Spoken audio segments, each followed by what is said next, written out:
In February 1943, in the harsh mountains of western Tunisia, American soldiers faced a brutal reality that few of them had truly imagined.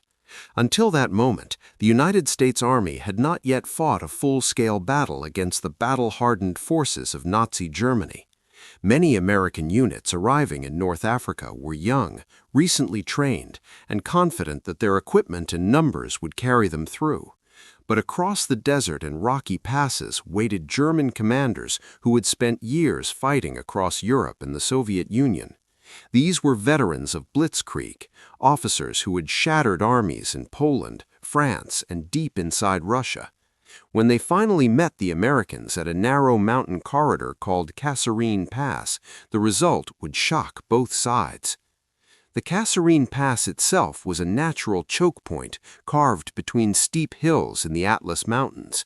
It was the kind of terrain that could decide a battle before it even began. Whoever controlled the pass could control movement across central Tunisia. In early 1943, American forces under the inexperienced Second Corps were tasked with holding this region against the advancing German Afrika Korps and elements of the 10th Panzer Division. On paper, the Americans had the advantage in numbers and equipment, but war is rarely decided on paper. Many of the American soldiers stationed near Kasserine had never been under real fire before. Their training had taken place in American camps and desert exercises, not in the chaos of a battlefield filled with artillery shells, armored columns, and experienced enemy commanders. Communication between units was poor, defensive positions were scattered, and coordination between infantry, armor, and artillery was inconsistent. Some American commanders were still learning how to manage large formations in combat. Against a patient and aggressive enemy, these weaknesses would become painfully clear. Watching from the German side was Field Marshal Erwin Rommel, one of Germany's most famous commanders, often called the Desert Fox. By early 1943, Rommel knew that Germany's position in North Africa was becoming fragile. Supplies were short, Allied air power was growing stronger, and the Axis armies were being squeezed between British forces from the east and newly arrived Americans from the west. But when Rommel studied the American positions in Tunisia, he noticed something that caught his attention. The American front appeared disorganized. Their units were spread too far apart. Their defenses lacked depth. To a veteran commander, it looked like an opportunity. On February 19, German and Italian forces launched a coordinated assault toward Kasserine Pass. Tanks rolled forward through the valleys, while artillery began pounding American positions. For many American soldiers, the experience was overwhelming. German panzer units moved quickly and aggressively, probing weak points in the American lines. In several places, inexperienced American units began to withdraw under pressure. Some soldiers fought bravely, but the overall defense lacked coordination. The German advance soon began to tear holes through the American positions. Tanks pushed through narrow roads while infantry followed closely behind. American command posts struggled to understand what was happening across the scattered front. Reports came in late or not at all. In some areas, orders arrived only after German units had already moved past the positions they were supposed to defend. Within hours, what had been planned as a defensive stand began to unravel. American vehicles clogged the mountain roads as units tried to reposition or retreat. Supply trucks mixed with tanks and artillery in chaotic columns. German forces exploited the confusion, pushing deeper into the pass. For the soldiers caught in the middle of the fighting, the battle felt less like a controlled defense and more like a sudden collapse. In just 6 days of fighting, the United States Army suffered over 6,000 casualties. Entire positions were abandoned, equipment was destroyed or captured, and several American units were forced to fall back miles from their original defensive lines. For many observers, the battle looked like a disaster. To experienced German officers watching the events unfold, it seemed to confirm what they had suspected from the beginning. After the battle, German commanders openly dismissed the Americans. Some described them as enthusiastic but poorly trained. Others believed American troops relied too heavily on equipment and lacked the discipline and experience of European armies. According to several German reports written after the engagement, American forces appeared slow to react and uncertain when faced with rapid armored attacks. Compared to the British Army, which had been fighting the Germans in North Africa for years, the Americans seemed inexperienced and unprepared. These opinions spread quickly among German units. In many headquarters, American soldiers were seen as the weakest part of the Allied coalition. German planners believed that if they could concentrate their attacks against American sectors, breakthroughs would come more easily. The assumption was simple. The Americans were new to the war, and new armies usually needed years to become truly dangerous. But what German commanders did not yet understand was that the United States Army had something unusual. Unlike many armies that struggled to adapt during wartime, the American military possessed an enormous industrial base, a flexible command structure, and a willingness to analyze its own mistakes with brutal honesty. The defeat at Kasserine Pass was humiliating, but it also forced the U.S. Army to confront its weaknesses earlier than expected. Inside American headquarters, officers began studying every detail of the battle. Reports described failures in leadership, communication, and coordination between units. Training programs were rewritten. Commanders who had struggled in combat were replaced with more aggressive and experienced leaders. New systems for artillery coordination and battlefield communication were accelerated. The shock of Kasserine Pass created a sense of urgency that spread throughout the American command. For the soldiers who survived the battle, the lessons were personal and immediate. They had faced the German army and seen how quickly things could go wrong. But they had also learned something else. The German army was not invincible. They were skilled, experienced, and dangerous, but they could be studied, understood, and eventually defeated. At the time, however, few German commanders believed that would happen anytime soon. To them, Kasserine Pass looked like proof that American forces were years away from becoming a serious threat. Some even joked that fighting the Americans was easier than fighting the British. History would prove that assumption to be one of the most dangerous miscalculations of the war. The shock of Kasserine Pass spread quickly through the American command structure. What had begun as a battlefield setback soon became something much larger, a moment of brutal clarity. Reports arriving from Tunisia did not try to hide the truth. Units had been poorly positioned, commanders had struggled to coordinate their forces, and communication between infantry, tanks, and artillery had broken down at critical moments. For an army that had entered the war only recently, the lesson was harsh but unmistakable. If the United States Army intended to defeat Germany, it would have to change, and it would have to change fast. Unlike many armies in history, the American military possessed a unique advantage, an enormous institutional capacity to learn. Within weeks of the battle, officers across the chain of command began dissecting the events at Kasserine Pass in extraordinary detail. After-action reports filled hundreds of pages. Commanders studied every failed maneuver, every delayed artillery response, and every moment where German forces had exploited confusion in the American lines. The purpose was not to assign blame, but to understand exactly how a modern battlefield functioned against one of the most experienced armies in the world. One of the first changes came in leadership. The American Second Corps, which had been responsible for the sector during the battle, underwent a rapid transformation. Commanders who had struggled to control large formations in combat were replaced with officers known for their aggressiveness and discipline. Among the most important of these changes was the arrival of Lieutenant General George S. Patton. Patton was a commander who believed that hesitation on the battlefield could be fatal. When he took control of Second Corps, he immediately began imposing strict standards of training, movement, and readiness. Patton demanded that units move quickly, communicate constantly, and maintain tighter coordination between infantry, armor, and artillery. Soldiers who had recently experienced the confusion of Kasserine suddenly found themselves in an environment where discipline and speed were enforced every hour of the day. Convoys were reorganized, defensive positions were strengthened, and command posts were structured to react faster to incoming reports from the front lines. For many American soldiers, the transformation was immediate and intense. But leadership alone was not enough. The United States Army also began focusing on something that would soon become one of its greatest advantages: its artillery system. American military planners had long believed that artillery would play a decisive role in modern warfare. However, before Kasserine, the system used to coordinate artillery fire was still developing. The chaotic fighting in Tunisia exposed how dangerous delays in artillery support could be when facing fast-moving German armored attacks. At the center of the new approach was a concept being refined at Fort Sill in Oklahoma, the primary training center for American artillery officers. There, military engineers and officers had been developing a centralized coordination system known as the Fire Direction Center. The idea was revolutionary for its time.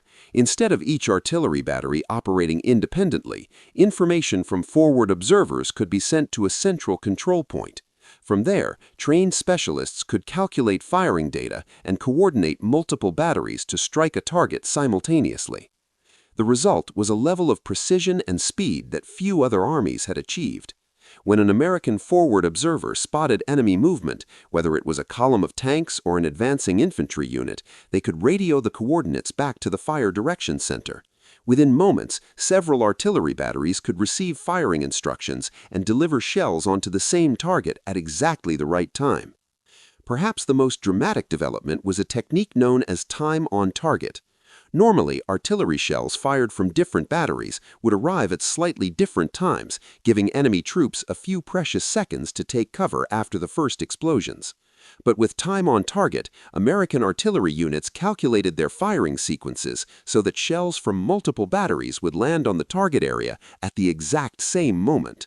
The first warning the enemy received was the full impact of dozens of shells exploding simultaneously. To soldiers on the receiving end, the effect could be devastating. Instead of hearing a gradual buildup of artillery fire, entire areas were suddenly engulfed in explosions with almost no warning.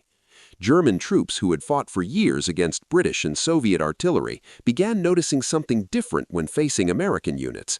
The speed of response was faster, the concentration of firepower was heavier, and the coordination between artillery units seemed unusually precise.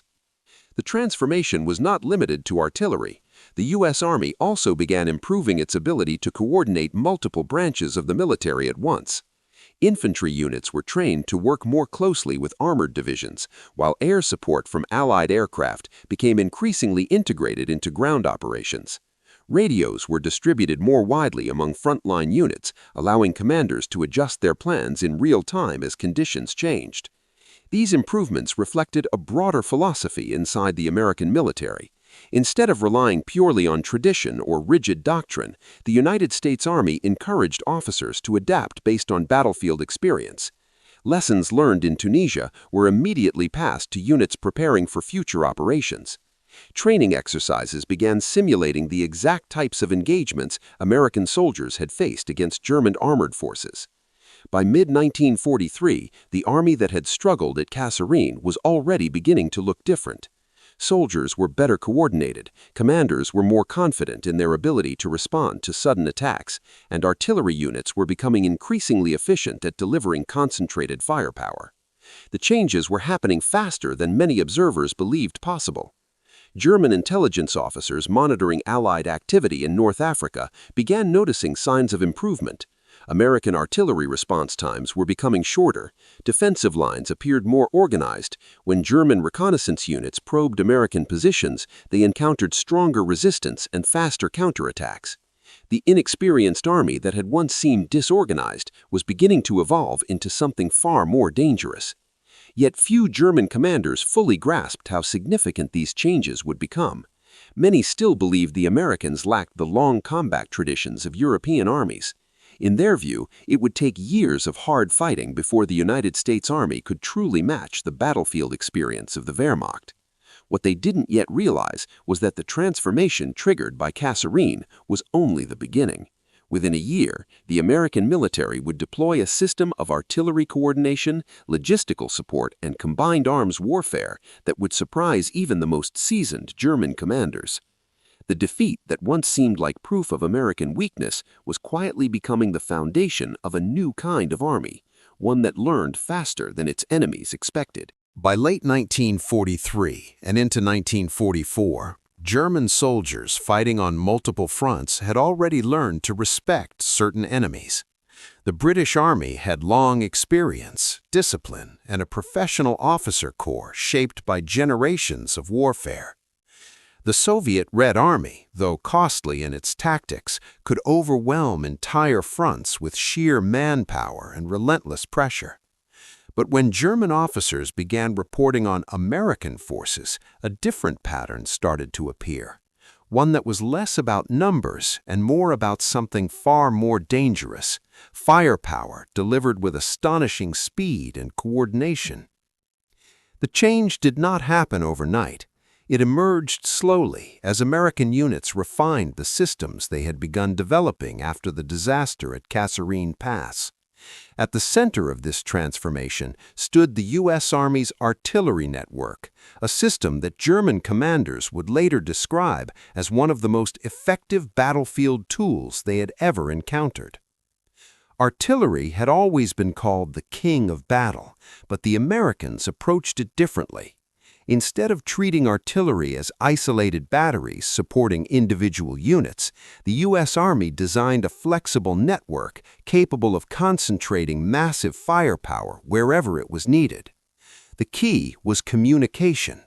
Forward observers, often positioned dangerously close to the front lines, were equipped with radios that connected them directly to artillery command centers. These observers watched the battlefield carefully, identifying enemy movement, tank formations, or infantry preparing to attack. Once a target was spotted, the information moved quickly. Coordinates were transmitted back to the Fire Direction Center, where trained specialists calculated the exact firing data needed for multiple artillery batteries. Wind speed, distance, elevation, and ammunition type were all factored into the calculations. Within minutes, sometimes even seconds, several artillery units could be directed toward the same target. What made this system truly powerful was its flexibility. If a German armored column suddenly appeared on one sector of the front, American commanders did not have to rely only on the artillery units assigned to that particular division. Instead, artillery batteries from neighboring divisions could also be redirected to the same target. In effect, an enemy breakthrough attempt could suddenly face the firepower of dozens of guns from multiple directions. German troops who experienced this system firsthand often described the same unsettling pattern. At first, there might be silence on the battlefield. Then, without warning, an entire area would erupt with explosions. Shells would arrive almost simultaneously, slamming into roads, forests, and defensive positions with overwhelming force. There was rarely enough time to react. One of the most feared American techniques was something called time on target. Unlike traditional artillery barrages that gradually increased in intensity, time-on-target strikes were designed so that shells fired from many different guns would land at the exact same moment. This required precise calculations and strict timing between artillery units located miles apart. When executed correctly, dozens of shells could impact the same area within seconds. For the soldiers caught in these bombardments, the psychological effect was enormous. Normally, the first shell of an artillery barrage served as a warning. Troops could dive for cover or retreat to safer positions. But time-on-target strikes removed that warning entirely. The first explosion was immediately followed by many more, leaving almost no opportunity to escape. German officers studying American artillery soon realized that the United States possessed an unusual advantage. Its industrial power allowed it to produce enormous quantities of artillery ammunition, far more than most other armies could sustain. American units rarely had to conserve shells in the same way that German units did by the later years of the war. If a position needed to be destroyed, American commanders were often willing to unleash overwhelming firepower to achieve it quickly. This abundance of artillery was combined with something equally important: mobility. American artillery units were highly mechanized, meaning they could move quickly along roads and reposition as the battle shifted. Trucks and tractors allowed guns to be relocated rapidly, keeping them within range of advancing infantry and armored units. As American forces pushed forward across Europe, their artillery could follow closely behind, ready to support the next engagement. German intelligence reports began mentioning this pattern more frequently. Officers noted that American artillery reacted faster than expected and could deliver concentrated fire with unusual precision. In some cases, German units reported being forced to abandon positions not because they were directly attacked by infantry, but because the artillery bombardment made those positions impossible to hold.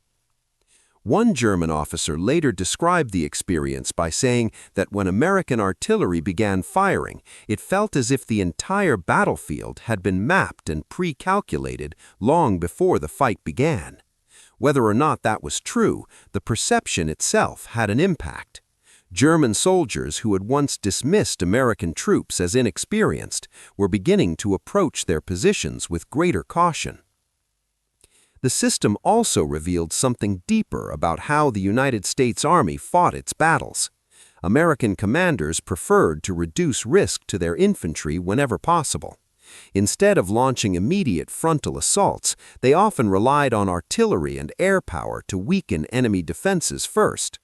When infantry finally advanced, they were frequently supported by a wall of firepower that had already disrupted the enemy's ability to organize an effective defense.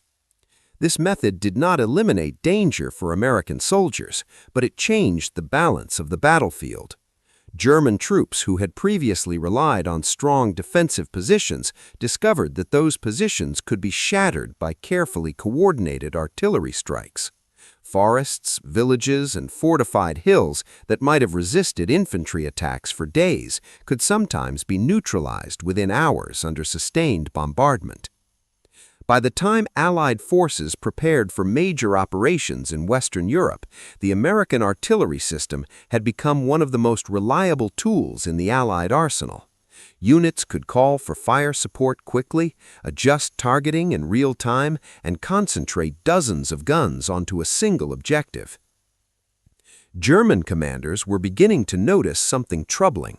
The Americans they had faced in early battles like Kasserine Pass seemed uncertain and inexperienced, but now the same army was demonstrating a level of coordination and firepower that rivaled the best forces on the battlefield. It was not simply the number of guns that worried them. It was the system behind those guns, the network of communication, calculation, and rapid response that allowed American artillery to dominate large sections of the battlefield.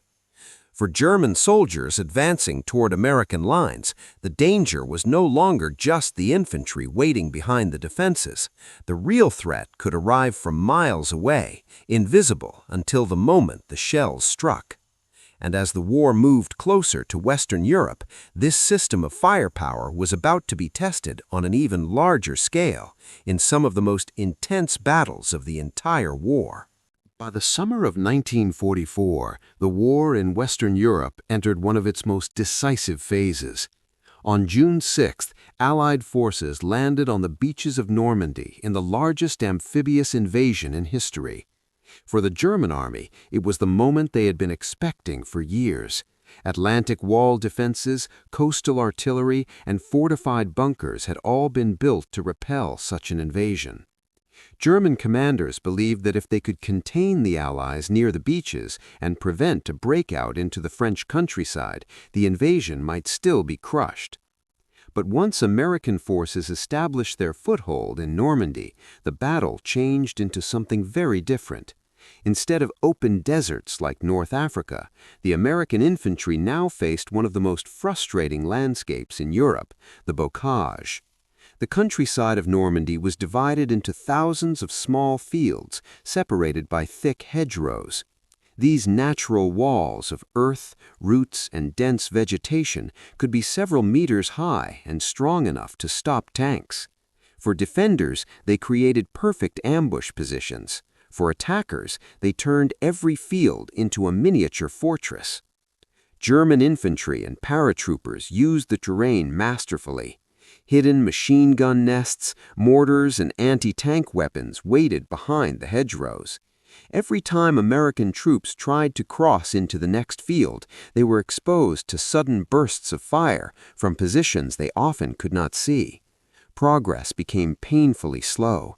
In some sectors, American units advanced only a few hundred meters in an entire day of fighting. For soldiers on the ground, the battle for the hedgerows became a test of patience and survival. Tanks could not easily push through the thick hedges without exposing their weaker armor to enemy fire. Infantry units had to clear each field carefully, often encountering hidden German defenders who knew the terrain far better. Casualties mounted as both sides fought for control of farms, narrow roads, and small villages scattered across the countryside. At first, it seemed like the German defensive strategy might succeed. Their troops had years of combat experience, and many units in Normandy included hardened veterans of the Eastern Front. From the German perspective, the slow American advance looked similar to earlier battles, where inexperienced forces struggled against well-prepared defenses. But once again, the American army began adapting. Engineers and tank crews developed improvised solutions to the hedgerow problem. One of the most effective inventions came from a simple idea. American soldiers began welding steel prongs, sometimes cut from German beach obstacles, onto the front of their Sherman tanks. These metal teeth allowed tanks to punch through the hedgerows instead of climbing over them. The modification turned the tanks into powerful breaching vehicles capable of surprising defenders who expected tanks to approach in predictable ways. At the same time, American units improved their coordination between infantry, tanks, artillery, and aircraft. Instead of advancing blindly into each field, they began using careful reconnaissance and overwhelming firepower to weaken German positions before attacking. Artillery would pound suspected enemy strongpoints, while fighter-bombers from the Allied air forces searched for troop concentrations and supply routes behind the front lines. The breakthrough came in July 1944 during an operation known as Operation Cobra. After weeks of grinding combat in the hedgerows, American commanders prepared a massive offensive designed to shatter the German defensive line. The plan began with one of the most intense aerial bombardments of the war. Hundreds of Allied bombers flew over the battlefield, dropping thousands of bombs onto a narrow section of the German front. For the German units caught beneath the bombardment, the destruction was devastating. Defensive positions were shattered, communications were disrupted, and entire sections of the line collapsed. When American ground forces advanced shortly afterward, they encountered enemy units that were disorganized and struggling to recover from the shock of the bombing. This time, the American advance did not slow down. Once the line was broken, armored divisions surged through the gap and began moving rapidly across northern France. Instead of fighting field by field, the battle turned into a fast-moving pursuit. German forces, already weakened by months of combat and constant Allied air attacks, struggled to reorganize their defenses. It was during this phase of the war that German commanders began noticing how much the American army had changed. The troops they faced in Normandy were no longer the inexperienced soldiers who had struggled in Tunisia. American units moved faster, coordinated their attacks more effectively, and used overwhelming firepower to break through defensive lines. Yet the ultimate test of American resilience came a few months later during the winter of 1944. In December, Germany launched one last major offensive in the West, hoping to split the Allied armies and force a negotiated peace.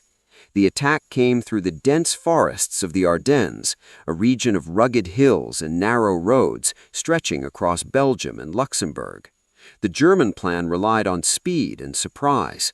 Panzer divisions pushed forward through the snow-covered forests, aiming to create a massive bulge in the Allied lines. Several American units were caught off guard during the initial assault, and the front temporarily collapsed in some areas. For a moment, it looked dangerously similar to the early days of Kasserine Pass. But this time, the outcome was very different. American soldiers, many of whom had been fighting continuously since Normandy, quickly reorganized their defenses. Small groups of infantry held road junctions, bridges, and villages against advancing German armor. In several locations, isolated American units fought for days while surrounded by enemy forces. Their resistance slowed the German advance and bought time for reinforcements to arrive. Perhaps the most famous example occurred in the town of Bastogne, where American paratroopers from the 101st Airborne Division were surrounded by German forces. Despite freezing temperatures, limited supplies, and constant artillery fire, the defenders refused to surrender.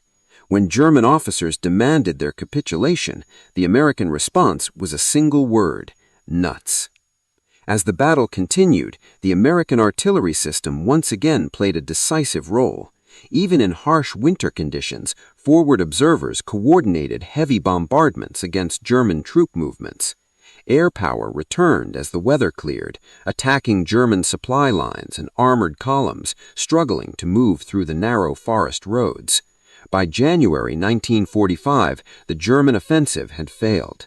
The attempt to break the Allied lines had instead exhausted Germany's remaining armored reserves. For many German officers, the Battle of the Bulge confirmed something they had slowly begun to realize throughout 1944. The American army had become one of the most powerful fighting forces on the battlefield.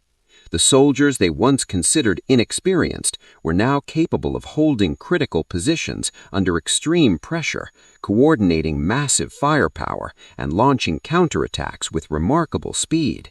What had started as a cautious respect was gradually turning into something deeper. For German troops facing American forces across the front, the war had entered a new phase. The enemy they were fighting was no longer learning how to wage modern war. They had already learned, and they were getting better with every battle. By the final years of the war, German commanders had fought nearly every major Allied army on the battlefield. They had faced the British across the deserts of North Africa, the Soviets across the vast plains of Eastern Europe, and increasingly the Americans across France, Belgium, and Germany itself. Each of these armies had its own strengths, its own doctrine, and its own way of fighting.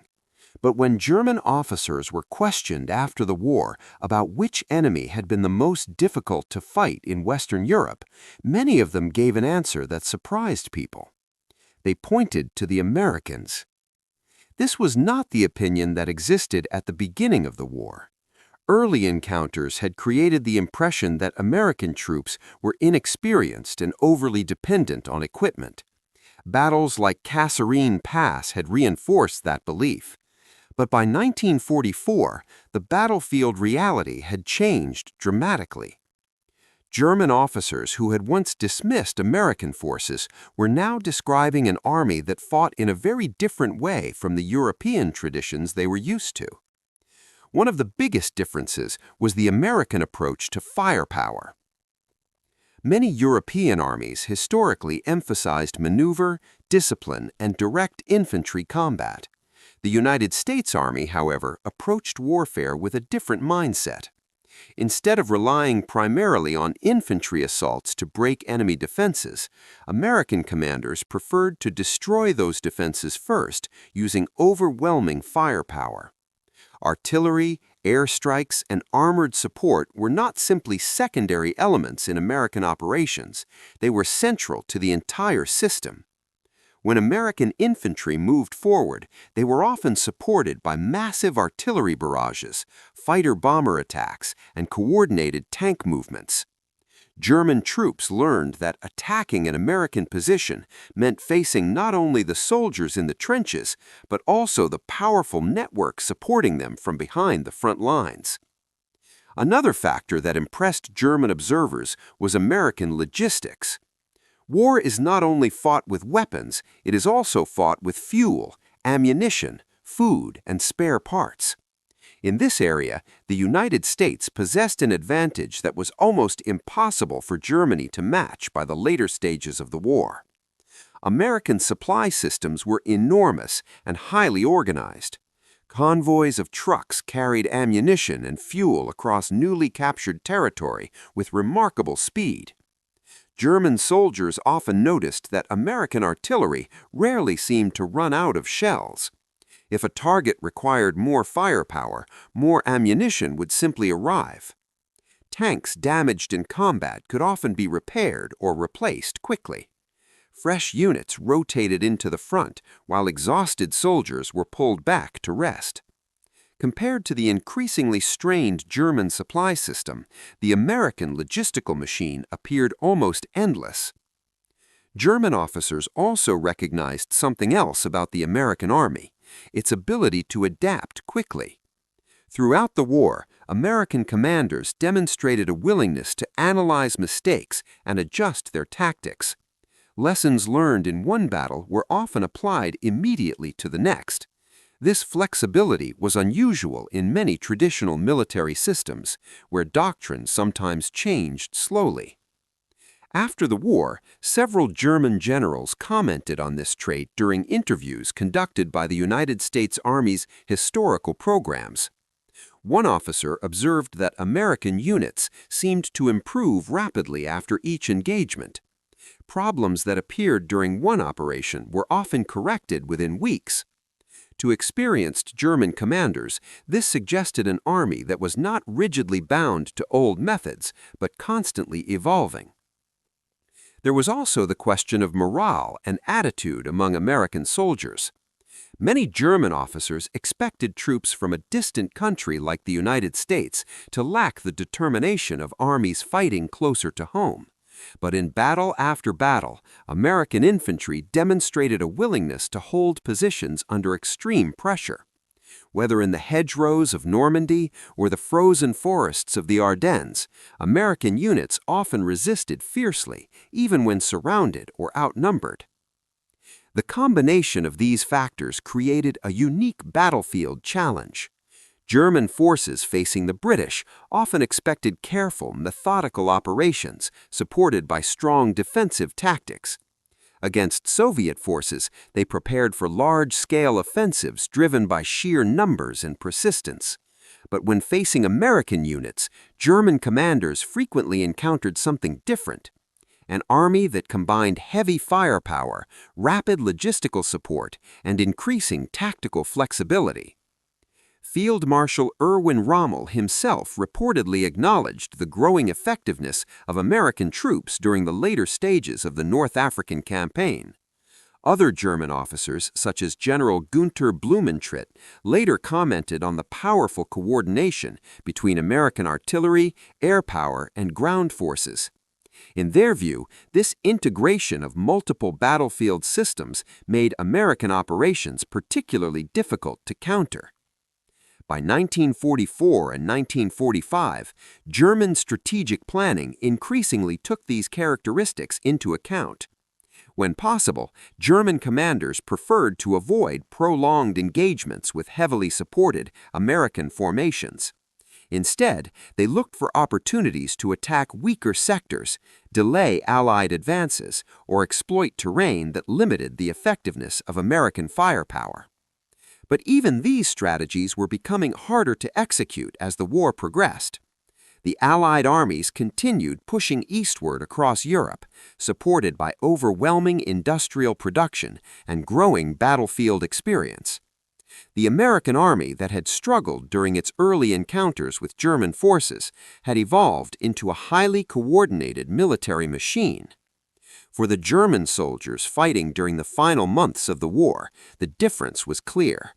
The enemy they faced was not simply another infantry force marching across the battlefield. It was an army supported by one of the most powerful industrial systems in history, equipped with advanced communications, vast artillery resources, and commanders who were learning faster with every campaign. In the end, the transformation of the United States Army during World War II became one of the most remarkable evolutions of the conflict. From the confusion and defeat at Kasserine Pass to the coordinated offensives across Western Europe, the American ground forces had undergone a rapid and profound change. What began as a difficult introduction to modern warfare ultimately produced an army capable of confronting one of the most experienced military forces of its time and earning its respect. For many German commanders reflecting on the war afterward, the conclusion was simple. The Americans were not the enemy they had expected at the beginning. They had become something far more formidable by the end.